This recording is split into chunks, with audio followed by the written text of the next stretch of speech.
que es la osteoporosis.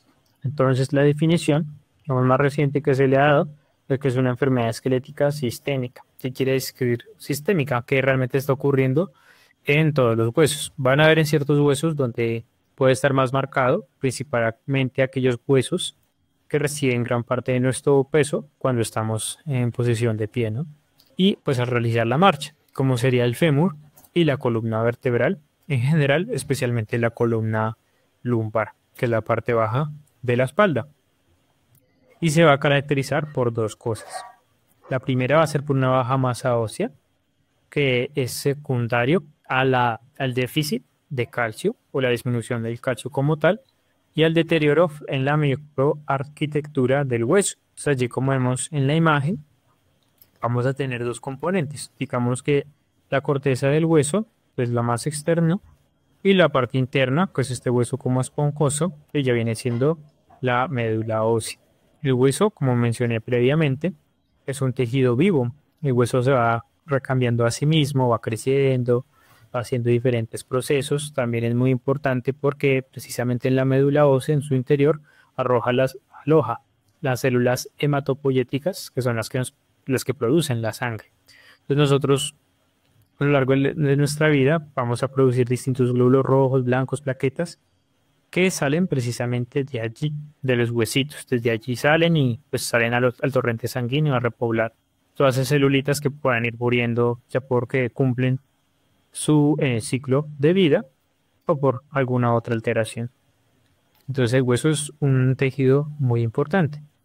El huesito, en su estructura, está formado principalmente por lo que sería el calcio, ¿no? Que lo torna así sólido y nos ayuda a mantener la estabilidad. El hueso, en cuanto a la función, no solo tiene por un lado la función de protección, como por ejemplo lo que es el cráneo, la reja costal, sino también que nos ayuda a hacer la locomoción.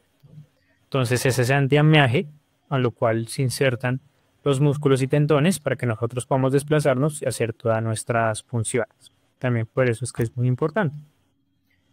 Cuando, bueno, digamos que el calcio se comienza a fijar en el huesito, esto que hace da su forma, etcétera, pero nosotros almacenamos calcio más o menos hasta los 30 años. Pues digamos que a los 30 años es cuando tenemos el pico de nuestra salud ósea. Hasta allí, digamos que vamos a lograr almacenar adecuado calcio, vamos a formar ese hueso sano de manera adecuada, siempre y cuando no hayan alteraciones o enfermedades que me generen algún grado de dificultad en esto. A partir de los 30 años, esa reserva de calcio va a comenzar a ir en declive, porque ya el cuerpo no va a ser capaz de almacenar la misma cantidad de calcio o en el mismo ritmo, ¿sí? Va a comenzar a haber una pérdida en declive. Es así que es muy importante que hasta los 30 años hagamos actividad física de manera adecuada, tengamos una buena alimentación para que ya en nuestra vejez y pues ya pues desde la adultez tardía tengamos unos huesos sanos.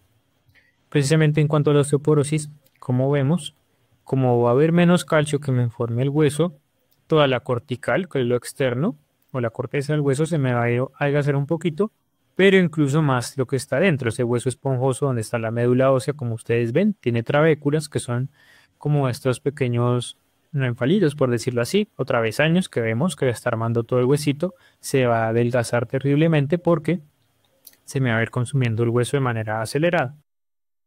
Esto, algo importante a connotar, es que la fisiología normal del hueso va a tener dos cosas. Uno, que es el osteoclasto, que es la celulita que nos ayuda a comerse ese hueso viejo, por decirlo de alguna manera, y el osteoblasto, que me lo va a reemplazar por hueso nuevo, que es el que va y me tapa el huequito que dejó el osteoclasto.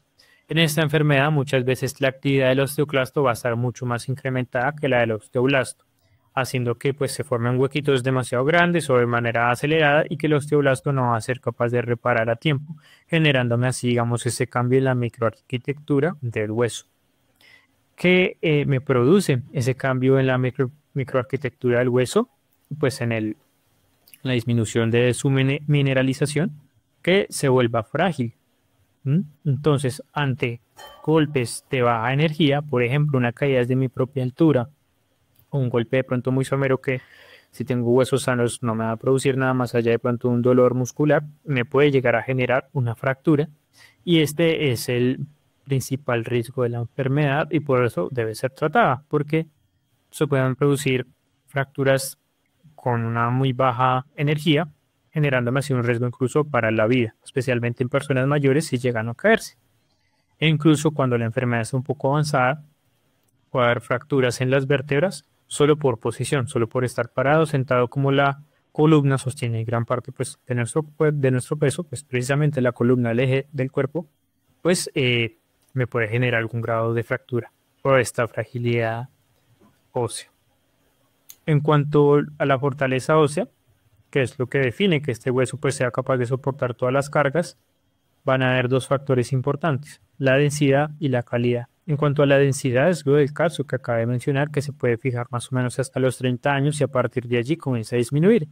El hueso, pues no solo digamos que es esta protección y el andamio para nosotros movernos, ¿sí?, sino que también pues genera un resguardo para las ligas hematopoyéticas, que son las que me generan los glóbulos rojos, blancos y plaquetas, sino que el mismo también funciona como una reserva de calcio que nosotros utilizamos en varios procesos celulares principalmente. Entonces desde allí también vamos a ir liberando calcio. Por eso en gran medida, no solo por el recambio del hueso, sino también por esos procesos celulares vitales, es que se va a ir perdiendo calcio a medida que envejecemos.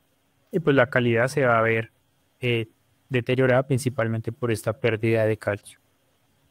En cuanto a algunos factores de riesgo que me van a llevar a tener o desarrollar la osteoporosis, se encuentran varios. Por ejemplo, algunos genéticos y constitucionales, que eran la edad. Digamos que personas mayores, especialmente a 70 años, aumenta el riesgo de padecer esta enfermedad, ya porque pues hay un deterioro en cuanto, digamos, progresivo a la pérdida de calcio, que me va a afectar la microarquitectura del hueso. Lo segundo es el sexo femenino, principalmente porque estrógenos, progestágenos y otras hormonas femeninas me ayudan, ayudan a la mujer a fijar el calcio a los huesos. Y en la menopausia, al llegar esta, pues se van a disminuir mucho estas hormonas. Es así que ya no se va a poder fijar calcio de la misma manera, haciendo que sea más común en ellas presentar esta enfermedad. Algunas de otras cosas que se han visto constitucionales principalmente son el bajo índice de masa corporal, es decir, cuando tengo bajo peso, incluso de desnutrición, bajo pico de masa ósea, quiere decir que cuando yo llegué a los 30 años no logré tener un hueso, digamos, sano en general, que haya tenido una historia de papás que tuvieron una fractura de cadera, es decir, si yo, tengo ya digamos, 50 años, mi mamá de 80 años tuvo una fractura de cadera por fragilidad, por ejemplo, se cayó, se resbaló y tuvo una fractura de cadera. El hecho que mi mamá haya tenido esa fractura, digamos, se ha visto como es una historia familiar, que es muy probable que yo de pronto a esa edad ya presente también la osteoporosis. Digamos, lo que se hizo la raza blanco-asiática también puede generar un aumento en la predisposición a tener esta patología. En cuanto a la historia reproductiva, más que todo el retraso puberal, la disminución estrogénica por ciclos irregulares, quiere decir las mujeres que tienen ciclos menstruales irregulares, que también puede deberse al uso de anticonceptivos, infertilidad de origen hormonal, más que todo esto relacionado a la producción disminuida de hormonas femeninas, como mencioné, anticoncepción, más que todo prolongada, pero pues en general la anticoncepción me va a generar algún grado de riesgo, la menopausia precoz. Esto en cuanto a la historia reproductiva, y como vemos está muy relacionado a la mujer. En cuanto a la historia nutricional, es más que todo tener un bajo peso o estar incluso en desnutrición y todas las condiciones que me puedan llevar a eso, como la anorexia nerviosa, insuficiencia calórica en la pubertad, la pérdida acelerada de peso. También algo importante es la deficiencia de calcio, digamos que en la dieta, o de vitamina D3. Esta vitamina pues es más que todo la que adquirimos en el sol, ¿no? La exposición solar. Entonces también de pronto que seamos muy sedentarios, que no tengamos actividad al aire libre, pues también me va a generar un mayor riesgo de producirme esta enfermedad. Algo muy importante es que, por ejemplo, acá en Bogotá la mayoría de personas tenemos insuficiencia de vitamina D, precisamente porque no salimos mucho, o igual digamos que acá, pues, y en general hemos tenido una vida sedentaria, pues, de larga edad. Entonces, eso también ha predispuesto a que se generen más tipos de enfermedades, más que todo el sistema óseo. En cuanto al estilo de vida, también se ha visto que el tabaquismo, o sea, este activo o pasivo, me puede aumentar la probabilidad de presentar osteoporosis. La ingesta de alcohol, digamos que lo que mencionas es más allá de una cervecita, una capita de vino al día, o me aumentaría también el riesgo de presentar la enfermedad, más que todo porque también es un inflamatorio, o bueno, es algo proinflamatorio, lo cual me puede aumentar la actividad del osteoclasto. Como mencioné, el sedentarismo y la inmovilización, porque no va a tener, digamos que una alta carga sobre el esqueleto, mis huesos, entonces no van a tener la necesidad de captar calcio para fortalecerse. Y una gran cantidad de medicamentos, como por ejemplo la quimioterapia, el, la tiroxina, anticoagulantes, entre otros fármacos, van a generar una predisposición a producir osteoporosis, pero que realmente si yo tengo un estilo de vida adecuado, pues voy a disminuir esta probabilidad. Ya en cuanto a enfermedades, son aquellas que me aumentan la inflamación, que pues realmente son varias, pero que me aumentan, digamos que en gran medida estos componentes que me llevan a tener un estado inflamatorio persistente, como la interleucina 1, interleucina 6, factor de necrosis tumoral, entre otras, como puede ser la diabetes principal tipo 1, el hipertiroidismo, el hiperparatiroidismo, que son ambas enfermedades endocrinológicas o endocrinas, donde el sistema está, digamos que muy acelerado. Entonces, este acelere hace que también precisamente el osteoclasto trabaje más rápido de lo que debe trabajar y el osteoblasto no me va a poder suplir esta demanda, haciendo que sus huesitos se debiliten. El hipogonadismo, que es cuando hay, por ejemplo, ovarios o testículos pequeños, donde pues precisamente por su tamaño no van a producir la cantidad de hormonas necesarias. Eh, Enfermedades renales, el riñón tiene que ver mucho con el metabolismo, que es lo que es el calcio y el fósforo, al igual que las paratiroides. Por lo tanto, influye mucho en esa salud ósea. Y al tener algún grado de enfermedad renal, pues me va a deteriorar también la calidad de hueso que voy a generar.